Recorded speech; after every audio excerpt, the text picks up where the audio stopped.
Shalom Bapak Ibu Guru Kristen di Indonesia. Saya Berta Karyastana dari SMP Kristen Petra Asitia. Saya mau mengajak kita semua untuk kembali memikirkan esensi menjadi seorang guru Kristen.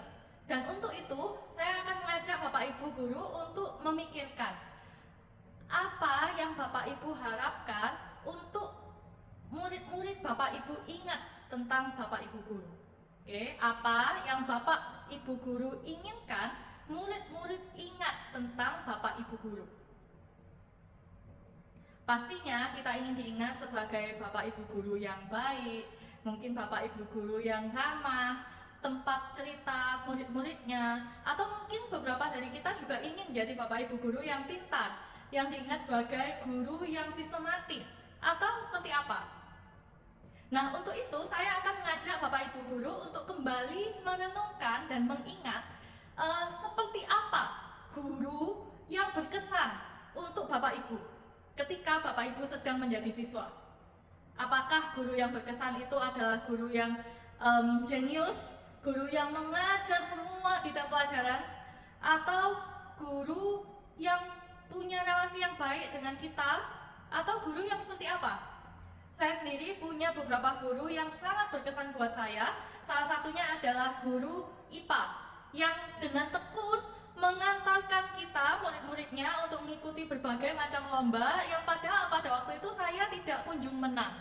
Dan dalam keputusasaan saya juga malu, sungkan, mengingat perjuangan bapak tersebut selalu mengantarkan kami lomba dan saya belum menang. Saya menanyakan, kenapa bapak tidak menyerah? Kenapa bapak tetap mengantarkan saya lomba walaupun saya belum menang? Lalu bapak tersebut menjawab, saya mendampingi kamu lomba bukan untuk kamu menang. Saya mendampingi kamu lomba untuk kamu belajar. Dan hal itu menginspirasi saya untuk menjadi guru yang tekun dalam membimbing siswa-siswi saya untuk mengikuti lomba. Saya menjadi pribadi yang tulus karena sebelumnya guru saya pun juga tulus dalam mendampingi saya ikut lomba. Dan saya percaya ketika di pertanyaan yang kedua tadi Bapak Ibu mengingat guru yang berkesan, bermakna, tentu saja kita akan mengingat dampak yang diberikan oleh guru tersebut dalam hidup kita. Dan ketika kita berbicara tentang dampak, bukankah itu adalah esensi kepemimpinan? Di mana seorang pemimpin itu membawa, mengajak, menuntun orang-orang yang dipimpinnya dari satu posisi ke posisi lainnya, ke tujuan tertentu. Dan kita sebagai guru adalah pribadi yang menuntun, mengajak, menginspirasi murid-murid kita dari yang sebelumnya tidak tahu menjadi tahu, yang sebelumnya tidak tahu berbuat baik itu seperti apa jadi tahu berbuat baik itu seperti apa, dan seterusnya. Dan berarti kita semua sebagai guru Kristen dipanggil untuk menjadi pemimpin, pemimpin yang berdampak, yang membawa kebaikan. Tapi baik yang seperti apa? Tentu saja sebagai pendidik Kristen kita dipanggil mendefinisikan kebaikan tidak sama dengan standar dunia ini. Kebaikan menurut standar Kristus, apa yang Kristus mau dalam kehidupan kita, dalam kehidupan murid-murid kita.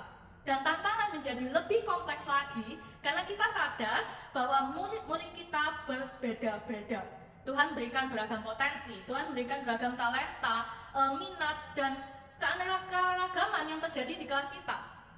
Lalu apa yang harus kita lakukan? Bagaimana caranya kita menjadi guru yang memimpin murid-murid kita melakukan apa yang Tuhan Yesus mau, melaksanakan kehendak Kristus? Kita bisa sama-sama belajar dari Efesus 4 yang berbicara tentang satu tubuh Kristus, yang pada waktu itu Paulus pun juga melihat keanekaragaman yang sama dalam kehidupan jemaat. Dan Paulus menawarkan dalam Efesus 4 ayat 2 terdapat 4 poin. Yang 2 diantaranya adalah kerendah hatian dan kelemah lembutan. Poin ketiga dan keempat adalah kesabaran dan menunjukkan kasih. Saya percaya dalam berbagai macam kesempatan, pelatihan, training, ataupun seminar, kita sudah diangatkan dan diajarkan untuk menjadi sabar dan menunjukkan kasih. Lalu bagaimana dengan kerendahan hati dan kelemah lembutan? Saya percaya kerendahan hati menjadi esensi untuk kita karena melalui kerendahan hati itu menunjukkan bahwa kita tidak sempurna. Kita mau belajar seperti Kristus. Dan kelemah lembutan itu juga merupakan sikap yang menunjukkan kalau kita mau terus belajar. Dan bukankah sebagai guru kita dipanggil untuk mendidik murid-murid kita mau belajar? Dan bagaimana cara kita mendidik murid-murid mau belajar kalau kita pun tidak mau belajar dan berbenah diri selalu? Dan salah satu kata kuncinya dari mau terus belajar itu pastinya adalah sikap rendah hati. Dan kalau kita berbicara tentang karakter kelemah lembutan, ada hal yang menarik waktu kita kupas dari terjemahan bahasa Inggris versi The Message di Efesus 4 ayat 2, di mana kelemah lembutan dan kesabaran di situ menggunakan kata disiplin.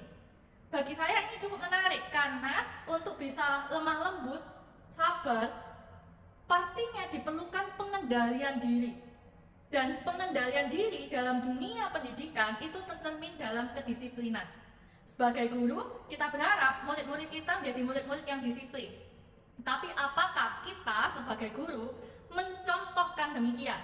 Dengan kita datang tepat waktu, dengan kita menghargai waktu, tidak memanjang-manjangkan kelas, dengan kita bersikap, bertutur kata dengan para murid. Kalau kita minta para murid menaati tata aturan yang ada, kita pun juga menaati tata aturan yang ada. Apakah kita mau melakukan apa yang Tuhan Yesus mau dalam hidup kita? Dan itu dicerminkan dalam panggilan kita sebagai guru dalam mengajar. Bukan hal yang mudah, yes. Tapi Tuhan Yesus yang menguatkan kita semua. Pertanyaannya adalah, apakah kita mau? Tuhan Yesus berkati dan menguatkan kita semua. Shalom.